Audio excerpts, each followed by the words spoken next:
Hi there, my name's Colin Resch, and it's good to have you with us today.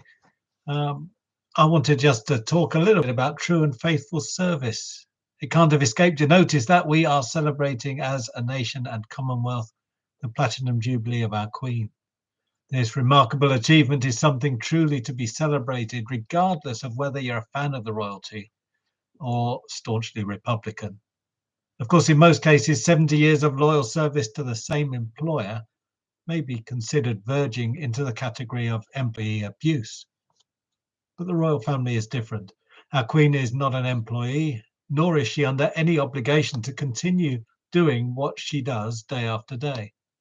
Very few people would mind if at the age of 95 she started taking things a little bit easier.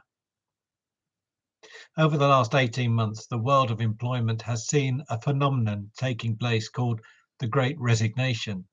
Record numbers of people have been quitting their jobs.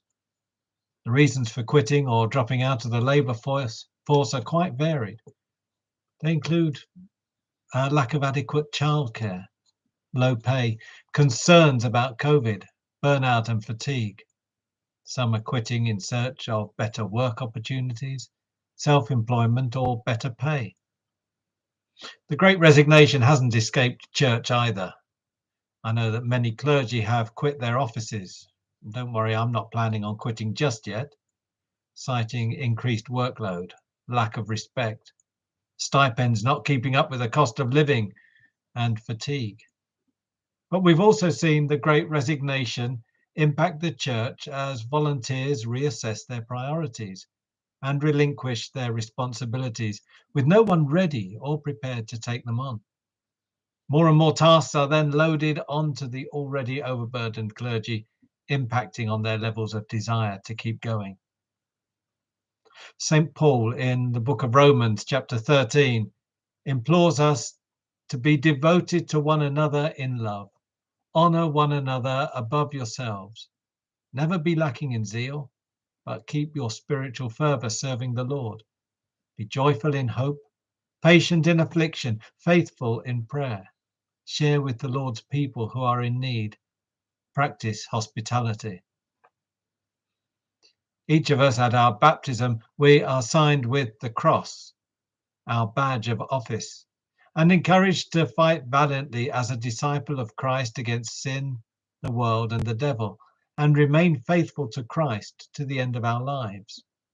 We're also encouraged to shine as a light in the world to the glory of God the Father.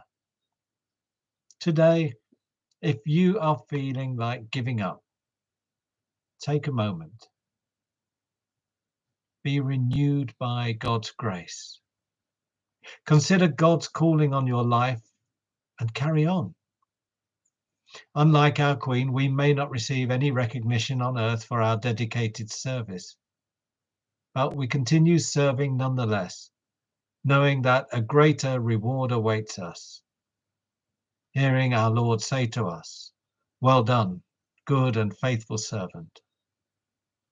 Well, may God's blessing rest on each one of you, and I look forward to seeing you in church soon. God bless. Bye for now.